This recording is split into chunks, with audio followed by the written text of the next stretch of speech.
እንደተለመደው በማጣፈጫችን ዘና ፈታ የሚያደርጉ እንደሚያስገርሙ ቪዲዮዎች ከያሉበት ይዤላችሁ መጥቻለሁ።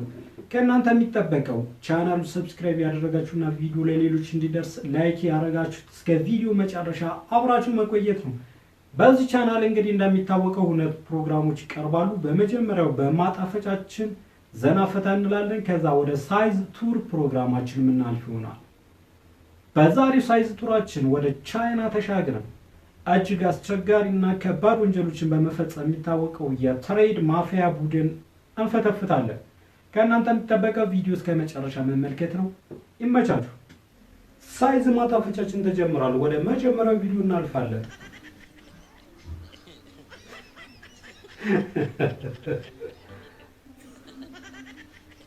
ይህ እንግዲህ ሌባ ላስቸገራችሁ ምርጥ መፍትሄ ነው። በትክክል ተጠቀሙበት።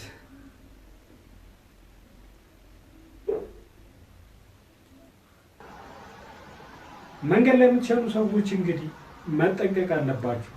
ፈጣሪን ባትፈሩ እንኳን ያስቆርጣልን ባትፈሩ እንኳን ከዚህ ሰው እያይታችሁ እንድትማሩ።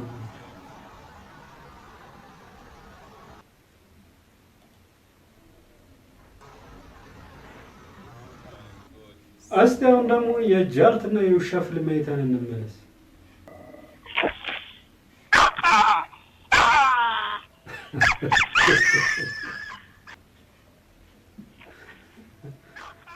እንዳት እንደዚህ ነው የተከለለን።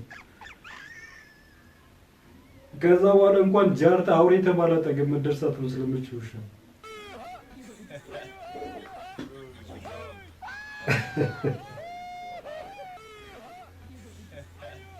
ይሄ አረቄ ነው እንጨት ነው የጠጣው።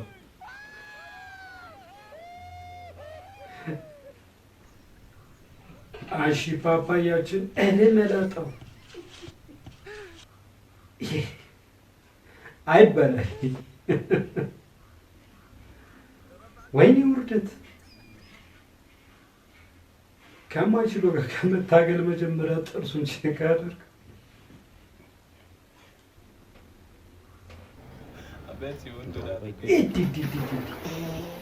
ኧረ እያየ ነው ግን እያየን እንራመድ እንጂ ምንድን ነው?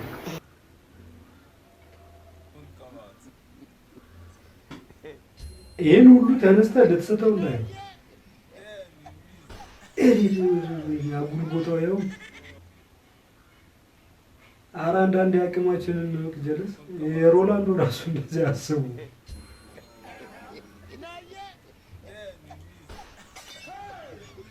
አዲስ አፍቃሪ ስትሆኑ እንግዲህ አምጣው ነው እንደዚህ ያደርጋል አሉ። ይሄ በተለይ መጀመሪያችሁ ሰሞን ላይ ነው። መጨረሻ ላይ ስልኩ ሁላ እንደዚህ አድርጎ ነው የሚጀምሩ ነው ይመስላል።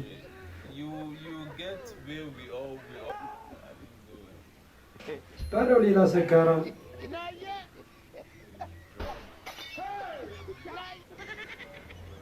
ቤቱን እኮ እንደ ጦስ ዶሮ ነው የዞረው።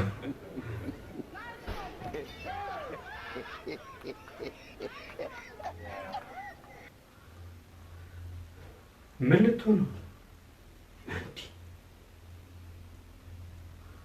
ጥግ የደረሰ ሌብነት ይሏችኋል። ይሄ ነው እንግዲህ መጸዳጃ ቤት ውስጥ ገብታ ሶፍት ስትሰርቅ አስባችሁታል? ምን አይነት አመል ነው ግን? መጸዳጃ ቤት ውስጥ ካሜራ መደቀን ይቻላል?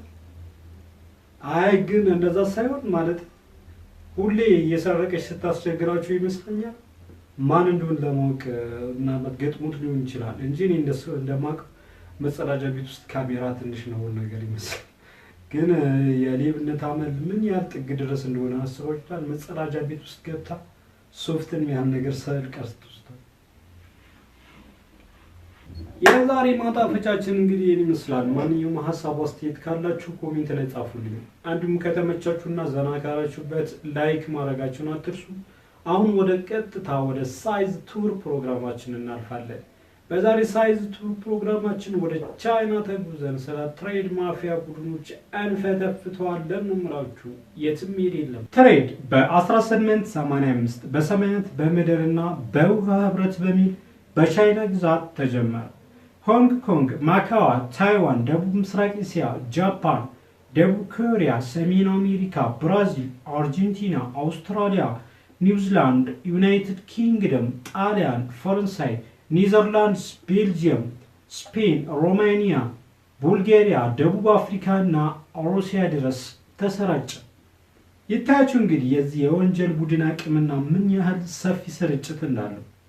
ግድያ፣ ጥቃት፣ ዘረፋ፣ ህገወጥ ሰዎች ዝውውር፣ የወሲብ ንግድ፣ ህገወጥ ቁማር፣ የቅጂ መብት ጥሰት፣ አፈና፣ ዝርፊያ፣ የቻይና ፊልም እና የሙዚቃ ኢንዱስትሪዎች በተለይም የሆንግ ኮንግ ፊልም እና የሙዚቃ ኢንዱስትሪዎች፣ የታይዋን ፊልም እና የሙዚቃ ኢንዱስትሪዎች እና ሌሎች የእጽ ዝውውር፣ ህገወጥ የገንዘብ ዝውውር፣ የጦር መሳሪያ ዝውውር፣ የጤና እንክብካቤ ማጭበርበር፣ የኢሚግሬሽን ማጭበርበር እና በርካታ ትልልቅና ከባድ ወንጀሎች የትሬድ ማፊያ ቡድን በሰፊው የሚታወቅባቸው የወንጀል ዘርፎች ናቸው።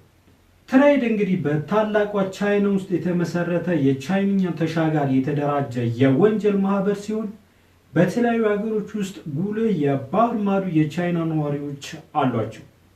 በነገራችን ላይ የሶስትዮሽ ቡድኖች በ18ኛው እና 19ኛው ክፍለ ዘመን ከተፈጠሩት ሚስጥራዊ ማህበረሰቦች የመነጨ ሲሆን በወቅቱ ይገዛ የነበረውን የቺንግ ስርወ መንግስት ለመጣል የተመሰረተ ነበር። በ20ኛው ክፍለ ዘመን የሶስትዮሽ ቡድኖች የፖለቲካ ተቃዋሚዎችን ለመግደል እና የፖለቲካ ጠላቶችን ለማጥቃት በሪፐብሊካኑ ዘመን በኬኤምቲ ተብሎ በሚታወቅ የፖለቲካ ፓርቲ ተመዝግቡ ነበር። የቻይና ህዝባዊ ሪፐብሊክ መመስረት ተከትሎ እና ተከታዮቹ ወንጀሎች ሶስት ቡድኖችና ተግባራቸው በማካኦ፣ ሆንግ ኮንግ፣ በታይዋን እና በባህር ማዶ የቻይና ማህበረሰብ ተስፋፋ። ትሬድስ ከሆንግ ኮንግ፣ ማካኦ እና ታይዋን የመጡ ባህላዊ የተደራጁ የወንጀል ቡድኖች ናቸው። በነገራችን ላይ በዋና ቻይና ውስጥ የሚንቀሳቀሱ ወይም የሚመነጩ የወንጀል ድርጅቶች ዋነኛ የተሻጋሪ የወንጀል ቡድኖች ናቸው። በዚህም ጥቁር ማህበረሰቦች በሚል ይታወቃሉ። ጥቁር ማህበረሰቦች ስላችሁ እንግዲህ በመልካቸው ሳይሆን በተግባራቸው ጥቁር ማህበረሰብ ተብለው ይታወቃሉ። የታሪክ አመጣጡ እንግዲህ እንደነገርኳችሁ በቻይና ላይ የተመሰረተ የወንጀል ድርጅት ሚስጥራዊ ማህበር ወይም ክለብ ያን ጊዜ ሲገዛ የነበረው የዣንግ ስርወ መንግስትን ለመጣል የተመሰረተ ነበር። ስለዚህ ትሬዶች መጀመሪያ የጀመሩት የማቹን ቺንግ ጎሳ ለመጣል በተደራጀ የአርበኞች ንቅናቄ አካል ሲሆን ይህም ለአብዛኞቹ የሃን ብሔረሰቦች ጨቋኝና ባዕድ ነበር። በ19ኛው መቶ ክፍለ ዘመን መባቻ ላይ የቻይናውያን ትሬዶች በሙስና የተጨማለቀውንና ማሻሻያ ማድረግ የማይችሉትን የቺንግ መንግስት ለመቀልበስ በተዘጋጁ አብዮታዊ ሰልፎች እና የመሬት ውስጥ እንቅስቃሴዎች በሰፊው ተሳትፎ እንደነበረ ይነገራል። በኪንግ ስርወ መንግስት ዘመንም ሚስጥራዊ ማህበረሰቦች ከሀገር ፍቅር ጋር ተመሳሳይነት አላቸው ተብለው ይገመቱ ነበር። ከቡድኖቹ ጋር ኪንግ ተቃውሞና የሚንግ ስርወ መንግስትን ወደ ነበረበት መመለስ ፋን ኬን ፎንሚንግ በሚል ባነር ስር ይንቀሳቀሱ ነበር። በሪፐብሊካኑ ዘመን የፖለቲካ ተቃዋሚዎችን ለመገልበጥ እና ለመግደል፣ ጠላቶች ለማጥቃት እና ለሌሎች ስራዎች በኬኤምቲ ተመዝግቧል። እንቀጥላለን። ይህን ቻናል እስካሁን ሰብስክራይብ ካላደረጋችሁ ሰብስክራይብ ምትሏን ጠቅ በማድረግ የዚህ ምርጥ ቻናል ቤተሰብ ሁኑ። በተጨማሪም ይህ ቪዲዮ ለሌሎች እንዲደርስ ላይክ እና ሼር ማድረጋችሁን አትርሱ። እንቀጥል። ታዋቂ ድርጅቶች በ1927 በቻይና ኮሚኒስት ፓርቲ ሲሲፒ አባላት ላይ በሻንጋይ በተካሄደው እልቂት የተሳተፉ ግሪን ጋንግን ጨምሮ ሌሎች የሃን ሶሳይቲ ተከላካዮች ነበሩ። በነገራችን ላይ እንደ አውሮፓውያን አቆጣጠር 1947 የቻይና ህዝባዊ ሪፐብሊክ አዋጅ ከታወጀ በኋላ በሜይላንድ ቻይና ውስጥ የሚንቀሳቀሱ ምስጢራዊ በማኦ ዜዱንግ በታዘዙ ዘመቻዎች ተሳትፎ ነበር። ዴንግ ዚኦፒንግ እንደ አውሮፓውያን አቆጣጠር 1978 በተደራጁ ወንጀሎች ላይ ባደረገው የስትሪክ ሃርድ ዘመቻዎች በሚስጥራዊ ማህበረሰብ ታፍነዋል። በዚህ ምክንያት ነው ትሬዶች የተንኮታኮቱትና አቅማቸው የቀነሱት ይባላል። ግሪን ጋንግን ጨምሮ አብዛኞቹ ባህላዊ የቻይና ሚስጥራዊ ማህበራት ወይም የማፊያ ቡድኖች ሆንግ ኮንግ፣ ታይዋን፣ ደቡብ ምስራቅ ኤስያ ድረስ ተዛውሯል፣ ተበታትኗል ተብሎ ይገምታል። በዚህም አቅማቸው እጅግ በሰፊው ተንኮታክቷል። በአሁኑ ጊዜ እንግዲህ አንድ በፊቱ ያን ያህል የተደራጀ አቅም ባይኖራቸውም በተለያዩ ሀገሮች ውስጥ እንደሚኖሩና እጅግ ከባባድ ወንጀሎች ጭምር እንደሚሰሩ ይነገርላቸዋል። የዛሬ ሳይዝ ቱራችን ይህን ይመስላል። ማንኛውም ሀሳብ አስተያየት ካላችሁ ኮሜንት ላይ ጻፉልኝ። እንዲሁም ቻናሉ ላይ ጨመር ቀነስ የምትሉት ነገር ካለ በደስታ እንቀበላለን። እስካሁን ከተከታተላችሁት እንግዲህ ቪዲዮ ተመችቷችኋል ማለት ነው። ለሌሎች እንዲደርስ ላይክ እና ሼር ማድረጋችሁን አትርሱ። ዓለማችን ከስፋቷ ትሰፋለች።